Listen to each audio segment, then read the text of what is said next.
chapitre 7, 8, 9, je sais plus. Je mettrai dans la description de la vidéo, je sais plus. Aujourd'hui, on va faire la suite de la vidéo où on n'arrive pas à faire la différence entre personnalité et idée de la communauté africaine, comorienne ou autre, où on n'arrive pas à faire la distinction entre le gars, la meuf et le projet. On est là, on vous raconte le parcours de Maison Entreprise, l'histoire derrière l'histoire. Et je vous disais la dernière fois qu'il ne se passe pas un mois, une semaine, sans que quelqu'un ou quelqu'une vienne nous rapporter un fait sur nous. Un on dit, comme on le dit. Et la chose qui revient le plus souvent, c'est un escroc. Que ce gars-là, avec tous les projets qu'il propose, c'est un escroc. Quand tu essayes de réfléchir, tu te dis,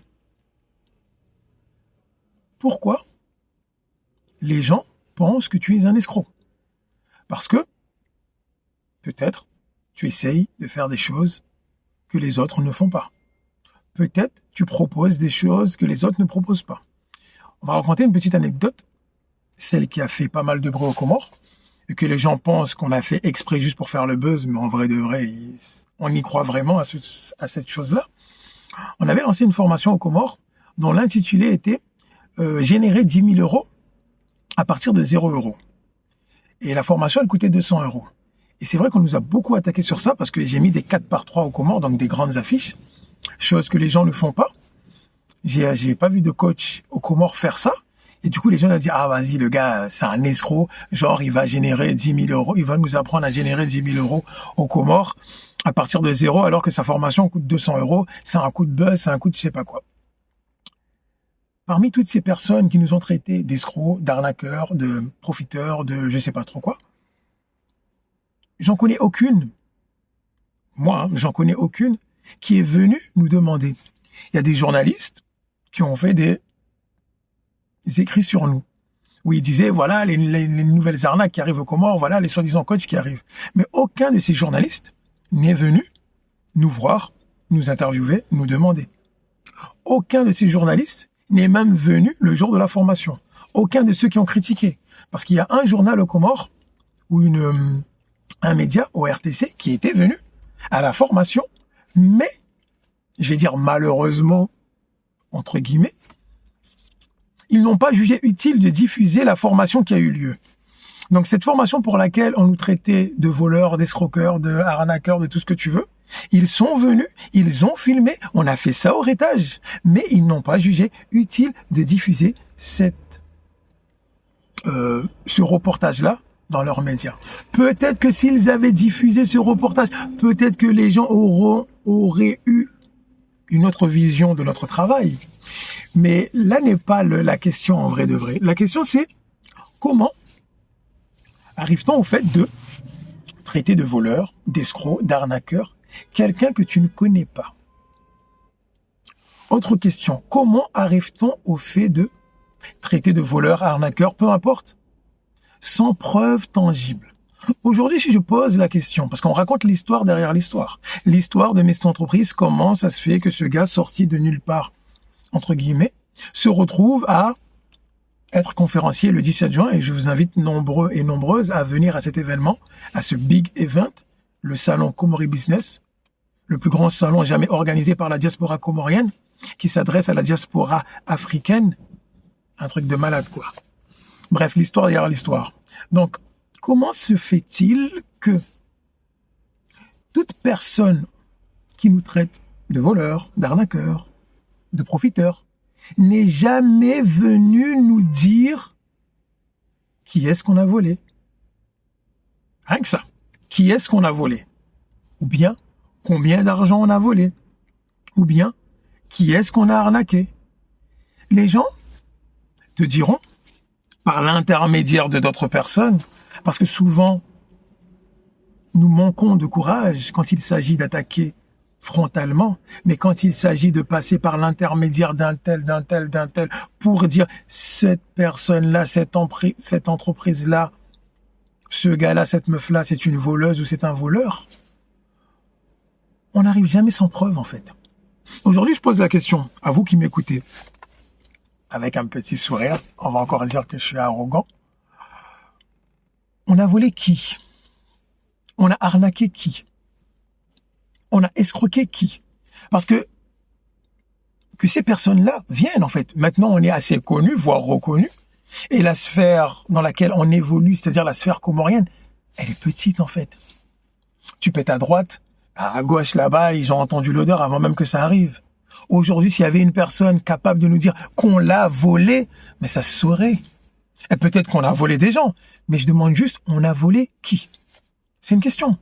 Peut-être bête, peut-être ridicule, mais on a volé qui? On a arnaqué qui? On a escroqué qui? Que toute personne victime de mesto-entreprise se manifeste. Le gars, il passe sa vie sur les réseaux. Il y en a qui disent, il a tellement rien à faire qu'il passe sa vie sur les réseaux. Le gars, il est aux Comores, il est en France, il fait même des conférences. À l'ère d'Internet, il serait tellement facile, easy, de venir exposer les preuves que tu as en disant, regarde, j'ai payé ça, je n'ai rien eu, regarde, j'ai payé une formation, le gars ne s'est jamais présenté, regarde, le gars m'a promis monts et merveilles et il m'a arnaqué de 10 000 euros. Donc je repose la question encore une fois. Mes frères et sœurs, mes compatriotes, mes amis, mes ennemis, on a arnaqué qui? Donnez-moi 1, 2, voire 3 noms. On a volé combien d'argent? Donnez-moi 1, 2 ou 3 chiffres. A contrario, ne me demandez pas qui nous a arnaqué, parce qu'on a une liste. Ne me demandez pas qui nous a escroqué, parce qu'on a une liste. Ne me demandez pas qui nous a roulé dans la farine, parce qu'on a une liste. Ne nous demandez pas qui est-ce qu'on a financé, qui jusqu'à aujourd'hui ne nous a pas rendu notre financement. On a une liste. Ne nous demandez pas sur qui on a misé, que ce soit en termes de ressources financières, ressources techniques, moyens ou temps, qui, quand ça a marché pour lui, est parti voir ailleurs sans même nous remercier. On a une liste. Après, vous le verrez, je ne sais pas si vous l'avez déjà vu dans une autre vidéo que j'ai faite, que on a une forme d'éthique, on essaye d'être des croyants, on essaye d'avoir comme base, comme socle, la religion, ce qui fait que on ne donne pas trop de noms. Je dis bien pas trop, parce qu'il y a des moments où c'est limite. Mais posez-nous la question, on vous répondra. Par contre, si nous, on vous pose la question, on a arnaqué qui? Donnez-nous même un seul nom, avec une seule preuve. Et si c'est vrai, mais franchement, les gars, vas-y, soit on vous rembourse, soit vous venez afficher ça sur la place publique. Donc, c'était la suite du truc où on n'arrive pas à faire la différence entre la personne et l'idée, où les gens dans la communauté, on est plus fort à critiquer sans preuve que de venir en fait voir par tes propres yeux. Pardon. On a proposé bon nombre de fois à des gens de venir assister gratuitement à nos conférences. D'ailleurs, pendant nos conférences, pendant nos formations, les 15 voire 30 premières minutes sont entièrement gratuites.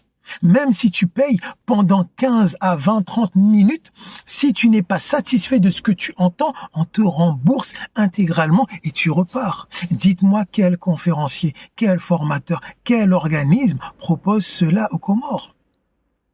Ou même de manière générale. Il y en a peut-être, mais voire très peu. Nous, c'est ce qu'on fait. C'est notre marque de fabrique. Toute personne ayant pris une formation chez nous, une conférence chez nous ou un accompagnement, on lui dit toujours la même chose. Si au bout de 15, 20, 30 minutes, tu n'es pas satisfait, on te rembourse sans la moindre condition. Mais bon, c'est un petit passage, l'histoire derrière l'histoire de mes entreprises. Celui qu'on dit qui est arrogant, qui est imbu de sa personne, qui est arnaqueur, qui est voleur, il vous raconte l'histoire derrière l'histoire. Peut-être que vous ferez votre avis. Peut-être que tout ce que je dis là, ce ne sont que des bêtises, ce ne sont que des mensonges. Il n'y a qu'une seule façon de le savoir. Venez. Venez nous interroger. On refuse rarement, voire jamais, de répondre aux questions, que ce soit sur les réseaux, que ce soit par téléphone, que ce soit en interview. Venez voir. Venez le 17 juin prochain au Palais des Congrès. Venez demander à ceux avec qui on travaille, si vraiment, quand on dit qu'on fait partie de l'organisation du Comores Business, allez leur demander si c'est vrai ou pas. Quand on dit qu'on a créé des bourses aux Comores, allez aux Comores, à l'université, au lycée privé, allez demander. D'ailleurs, aujourd'hui, je viens de recevoir un message de l'un de mes correspondants qui a dit qu'il y a certains élèves ont été refusés parce que le paiement est en retard. Ça fait partie de la vie. Allez demander à nos élèves. On a plus de 35 élèves aujourd'hui. Plus de 14 établissements en partenariat. Les amis, quand même si on dit que le mensonge prend l'ascenseur et la vérité prend l'escalier, mais il y a quand même des choses qui sont vérifiables. Faites les trucs en mode fast-checking ou je sais pas trop quoi. Bref, c'était l'histoire derrière l'histoire, chapitre numéro 8, 9, je sais plus trop quoi. Il y aura 43 chapitres au total. On vous raconte l'histoire derrière l'histoire jusqu'au 17 juin.